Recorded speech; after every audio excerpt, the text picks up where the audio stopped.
الحمدللہ وکفا وسلام علی عبادہ الذین اصطفیٰ اما بعد۔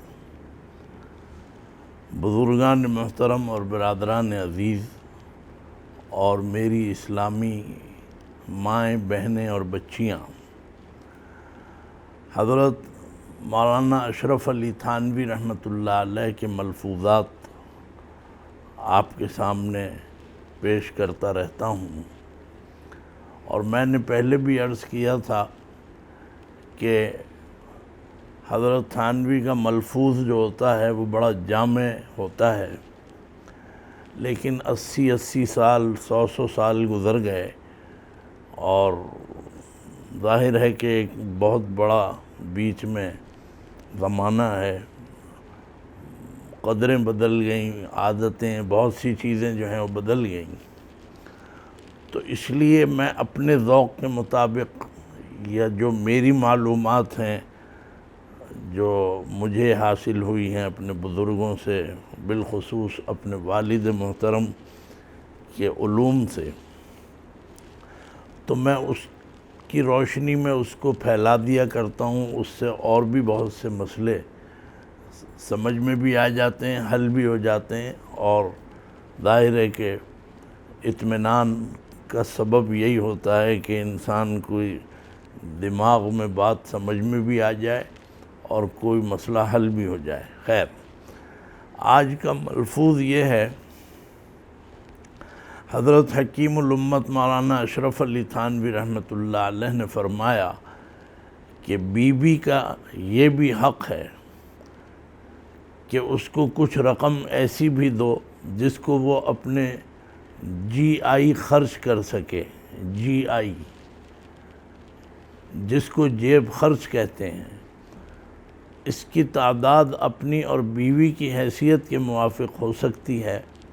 مثلاً روپیہ، 2 روپیہ، 10، 20، 50 روپیہ، جیسی گنجائش ہو۔ ملفوظ مکمل ہو گیا۔ اب اس میں جو چیز لائق وضاحت ہے، اور میں سمجھتا ہوں اپنے ذوق سے جو میں سمجھتا ہوں وہ یہ، ایک تو یہ کہ بیوی کا یہ بھی حق ہے۔ تو میری عمر بہرحال اب جتنی ہو گئی ہے، ہم یہی سنتے آئے ہیں کہ بیوی کہا جاتا ہے، لیکن اس وقت میں بیوی کا استعمال تھا، مراد وہی ہے جو آپ کی زوجہ ہے، آپ کی بیوی ہے، آپ کے نکاح میں ہے۔ تو فرمایا کہ بیوی کا یہ بھی حق ہے، اور یہ کہنا کہ یہ بھی حق ہے، اس سے میرا ذوق منتقل ہوا ہے اس بات کی طرف کہ حقوق تو بہت سے ہیں مردوں پہ، یعنی شوہروں پہ، عورتوں کے بڑے حقوق ہیں جو بھی ہیں، اور مردوں کے عورتوں کے اوپر ہیں حقوق۔ یہ اصل میں ون وے ٹریفک نہیں ہے کہ مردوں ہی مردوں پر عورتوں کے حق ہوں اور عورتوں پہ کچھ نہ ہوں، ایسا نہیں ہے، بلکہ اس کو عام طور پہ میں یوں بھی کہہ دیا کرتا ہوں، جب کبھی دعا کرتا ہوں، دعا کے لیے ہاتھ اٹھ جاتے ہیں، تو میں یہ کہا کرتا ہوں، یعنی نکاح وغیرہ کے موقع پر، کہ اللہ تعالیٰ بچیوں کو ایسے شوہر عطا فرما جو ان کی قدر کر سکیں، اور ان بچیوں کو ایسا بنا دے کہ یہ اپنے شوہروں کی ذمہ داری کو پورا کر سکیں۔ یعنی بیوی کے لیے میری زبان سے یہی نکلتا ہے کہ اس کا حق ادا کر سکیں، اور شوہر کے لیے یہ نکلتا ہے کہ بیوی جو ہے وہ اس کی ذمہ داریوں کو پورا کرے جو اس کے تقاضے ہیں۔ یہ میری ایک دعا ہو جاتی ہے۔ مطلب یہ ہے کہ حق اور ذمہ داری اس کو بدل بھی سکتے ہیں، بیوی کی ذمہ داری یہ ہے، شوہر کی ذمہ داری یہ ہے، بیوی کا حق یہ ہے، شوہر کا حق یہ ہے، مطلب یہ کہ یہ دونوں چیزیں چلتی ہیں۔ تو یہ فرمانا کہ بیوی کا یہ بھی حق ہے، اس سے معلوم ہوا کہ اور بھی حقوق ہیں جو بہرحال اپنی اپنی جگہ لکھے ہوئے بھی ہیں، اور اگر اس موضوع پر کبھی بات ہو تو بہرحال اللہ تعالیٰ جو کچھ بھی کہلوا دیں. تو یہ حق بھی ہے کہ اس کو کچھ رقم ایسی بھی دو جس کو وہ اپنے جی آئی کا مطلب اپنی مرضی کے مطابق خرچ کر سکے، جس کو حضرت فرماتے ہیں کہ جیب خرچ کہا جاتا ہے. اس سے دو چیزیں، ایک چیز یہ سمجھ میں آئی کہ جو شوہر اپنی بیوی کو پیسے دیتا ہے ماہانہ کاروبار میں سے، اپنی کمائی میں سے، اپنی آمدنی میں سے، اگر وہ ملازمت کرتا ہے تب ٹھیلا لگاتا ہے تب، بہرحال بیوی کو ایک رقم جو ہے یہ تو شریعت نے دلوائی ہے، اور وہ ہے نان نفقہ. نان نفقہ ویسے تو نان روٹی کو کہتے ہیں اور نفقہ خرچے کو کہتے ہیں. تو مطلب یہ ہے کہ بیوی کے ہاتھ میں یہ پیسہ رکھ دیا جائے، یہ شوہر کی ذمہ داری ہے، یہ لازم ہے، یہ فرض ہے کہ بیوی کے ہاتھ میں پیسہ ہو، کیونکہ وہ گھر کو چلاتی ہے، بچوں کو دیکھ رہی ہے، بچوں کی ضرورت اور بھی جو بھی کچھ. تو یہ ہے نان نفقہ. اس کا تو ہے شریعت سے اس کا تعلق ہے، اور یہ اللہ اور رسول کی طرف سے یہ لازم کیا گیا ہے. اور یہ بھی میں کہا کرتا ہوں کہ شوہر پہ تو لازم ہے کہ وہ نان نفقہ ادا کرے بیوی کا، یعنی اس کا خرچہ، اس کے خرچے سے مراد یہ ہے کہ اس میں بچے بھی شامل ہیں جتنے بھی ہوں، اور جو ضرورتیں ہیں پھر اس میں شوہر کے لیے کھانا پکانا اور شوہر کی چیزوں کو سنبھالنا، یہ سب چیزیں شامل ہیں. علاج، معالجہ، کپڑا لینا دینا، یہ بھی سب شامل ہے. لیکن میں یہ کہا کرتا ہوں کہ شوہر پہ تو لازم ہے کہ وہ بیوی کا خرچہ دے، لیکن بیوی پہ لازم نہیں ہے کہ وہ شوہر کا خرچہ اٹھائے. آج کل بس یہ ایک ریت بن گئی ہے، میاں بیوی دونوں ملازمت اور سروس کرتے ہیں. تو کہنے کو تو بڑی اچھی بات ہے کہ صاحب بیوی جو ہے وہ بھی جاب کرتی ہے، جاب کرنا کوئی گناہ نہیں ہے، عیب نہیں ہے. بہت سی بیچاری ہماری بچیاں، ہماری خواتین، لڑکیاں، کوئی بیوہ ہے، کوئی مطلقہ ہے، کوئی غریب ہے، اپنے بہن بھائیوں کی کفیل ہے، کفالت کر.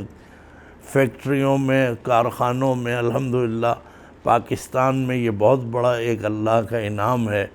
کہ فیکٹری اور کارخانے والے جو ہیں انہوں نے عورتوں کی بھی ایک اس کے اندر وہ حصہ رکھا ہے، اور وہ ملازمت کرتی ہیں اور ان کو بیچاریوں کو مل جاتا ہے، تو وہ مجبوری سے کرتی ہیں. اور یہ حقیقت ہے کہ شوق سے تو کبھی بھی کوئی عورت ملازمت نہیں کرتی، وہ کرتی ہی مجبوری سے. یہی وجہ ہے کہ ہمارے گھر میں جو یہ ماسیاں کام کرتی ہیں اور برتن مانج رہی ہیں اور صاحب کپڑے دھو رہی ہیں، کھانے پکا رہی ہیں، یا جو بھی کچھ جس کے ہاں بھی ہے، اور عام طور پہ بڑے گھرانوں میں، مالدار گھرانوں میں، یہ ان کو حقیر سمجھنا اور یہ سمجھنا کہ یہ تو ہمارے ٹکڑوں پہ یہ بات نہیں ہے. یہ بھی عزت دار ہیں. اگر یہ اندرون ملک سے، کہیں پنجاب سے، کہیں سندھ سے، کہیں سے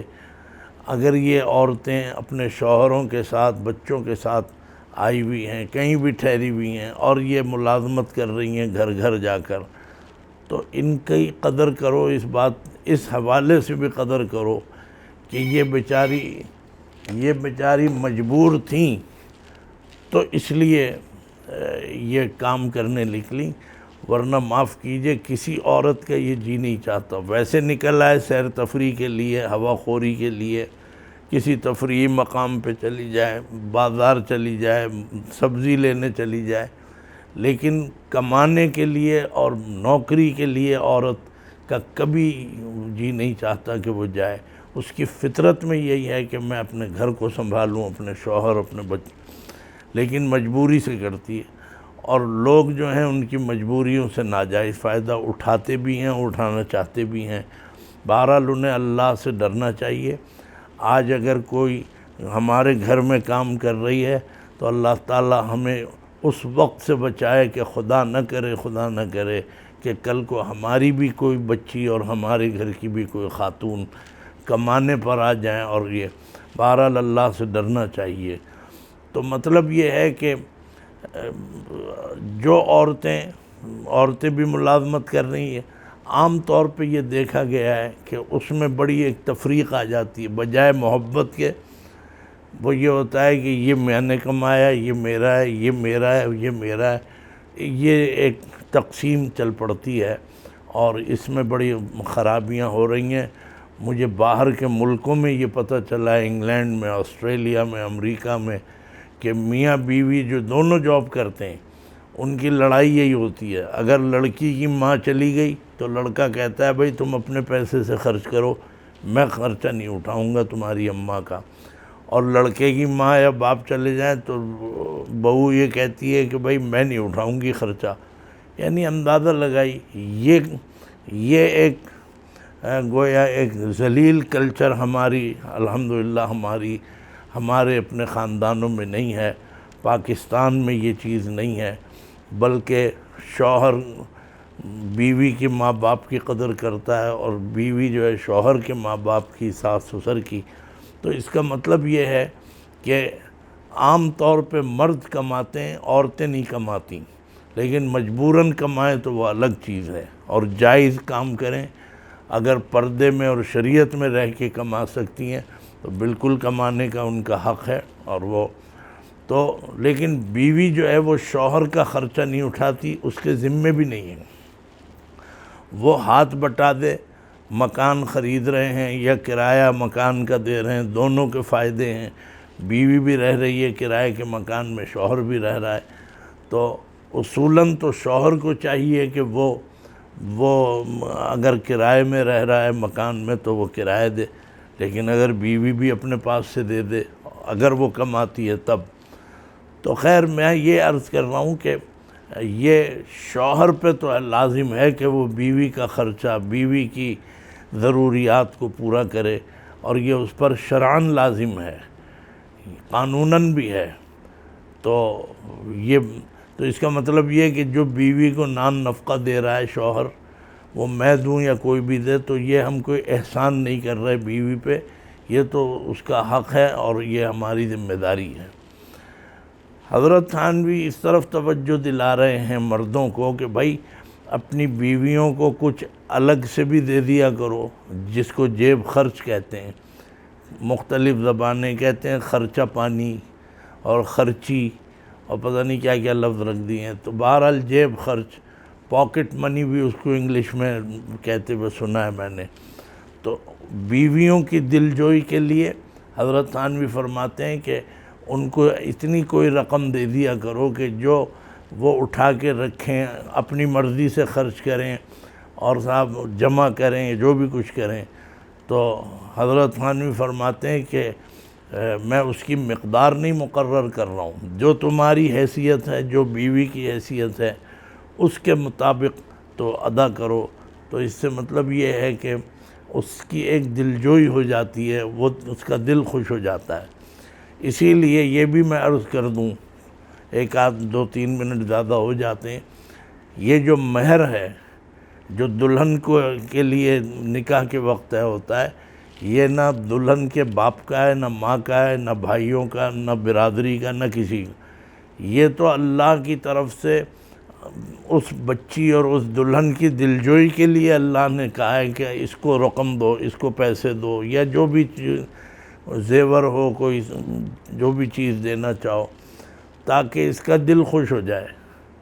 تو یہ مہر لازم ہے۔ جو لوگ مہر کے موقع پر یہ سمجھتے ہیں اور چور دروازہ نکالتے ہیں اور فرار، تو وہ سمجھ لیں کہ یہ بہت بڑا گناہ ہے، آخرت میں اس کی بہت بڑی سزا ہے۔ سب سے بڑی سزا یہی ہے کہ زانیوں میں شمار ہوگا، حدیث میں آتا ہے۔ تو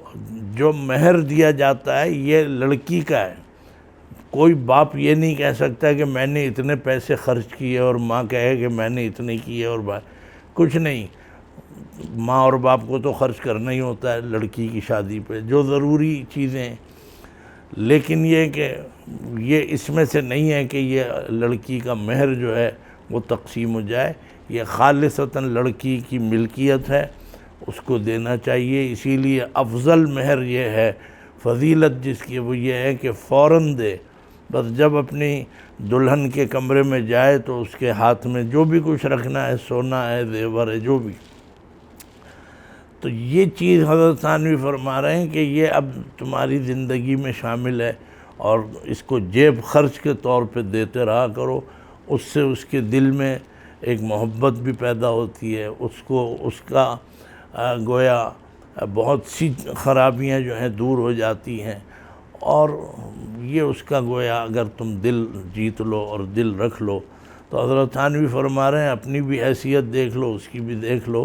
اور جتنا بھی بنے۔ اس زمانے میں سستا زمانہ تھا، تو حضرت تھانوی فرما رہے ہیں روپیہ 2 روپیہ، 10 20 50، 10 20 50 تو آج کے یوں سمجھ لو کہ 50,000 تو ہوں گے۔ تو مطلب یہ ہے کہ آپ جتنا دے سکتے ہیں اس کو دینا چاہیے، اور بیوی کو یہ سمجھنا چاہیے کہ بھئی یہ میرا ہے، اب وہ سنبھال کے رکھے۔ عام طور پہ بڑی سگھڑ بیویاں جو ہیں وہ اٹھا کے رکھتی ہیں، بچا کے رکھتی ہیں، تو یہ بس مردوں کو یہ کہا گیا ہے کہ تم ان کا خیال رکھو، یہ اللہ کی نعمت ہیں، اللہ کی امانت ہیں تمہارے پاس، جو یہ تمہارے نکاح میں یہ عورتیں ہیں، ان کا دل خوش کرو، ان کو راضی رکھو، ان کے ساتھ ظلم اور زیادتی نہ کرو، ان کے ساتھ ناانصافی نہ کرو، اور ان کو جیب خرچ کے حوالے سے حضرت تھانوی فرماتے ہیں یہ اگرچہ ان کا حق نہیں ہے، حق تو نان نفقے کا تھا، لیکن جیب خرچ دینے سے ان کے دل میں تمہاری اور قدر و قیمت بڑھ جائے گی، اور کوئی تمہارے درمیان کبھی کوئی جدائی ڈالنے کی کوشش نہیں کر سکے گا، کرے گا تو ناکام رہے گا۔ تو اس لیے تو میں اب ایک مشورہ اور یہ بھی دے دوں اپنی بچیوں کو یا خواتین کو یا بیویوں کو کہ بھئی جب شوہر تمہیں دے، جتنا بھی دے گھر کے اتنا بچا لو کہ ایک تو شوہر کو قرضہ نہ لینا پڑے، کل کو ضرورت پڑ جائے تو تمہارے پاس سے بھی نکل۔ دوسرے یہ ہے کہ سب سے پہلی کوشش ہر بچی، ہر نکاح میں آنے والی لڑکی پہلے دن سے یہ پلاننگ کرے شوہر کے ساتھ کہ بھئی ہمیں اپنا گھر بنانا ہے، 1 کمرے کا ہو، 2 کا ہو، گویا بالکل ہی گراؤنڈ پلس وہ جو ہو، تو مکان ہو، فلیٹ ہو، کوئی بھی جگہ ہو، تو مکان اپنا ہو جائے تو ساری کائنات اپنی ہو جاتی ہے۔ اور یہ بڑی بڑی بادشاہتوں سے بھی بڑھ کے ہے کہ میاں اور بیوی ایسے مکان میں رہیں جو ان کی اپنی ملکیت کا ہو، تو وہ بچی، وہ لڑکی اور وہ بیوی بڑی وہ گویا میں سمجھتا ہوں قابل تعریف ہے، اور بڑی گویا دانش مند اور عقل مند ہے کہ جو ابھی سے یہ کوشش کرے کہ بھئی ہم اپنا مکان بنائیں تاکہ کرائے کے جھنجھٹ سے نکلیں، اور اپنا مکان بنا کے اپنی دیوار، اپنی گویا 4 دیواری میں آزادی کے ساتھ رہیں۔ اس میں عزت بھی ہے، حدیث میں آتا ہے کہ اپنا مکان ہو جائے تو یہ بھی اللہ کی بہت بڑی نعمت ہے۔ بس یہ اس کا حاصل ہے۔ اللہ تعالی ہمیں بھی اپنی بیویوں کی قدر کرنے کی توفیق عطا فرما، اور بیویوں کو صحیح طور پہ اپنے مال کو سنبھالنے اور خرچ کرنے کی توفیق عطا فرما۔ وآخر دعوانا ان الحمد للہ رب العالمین۔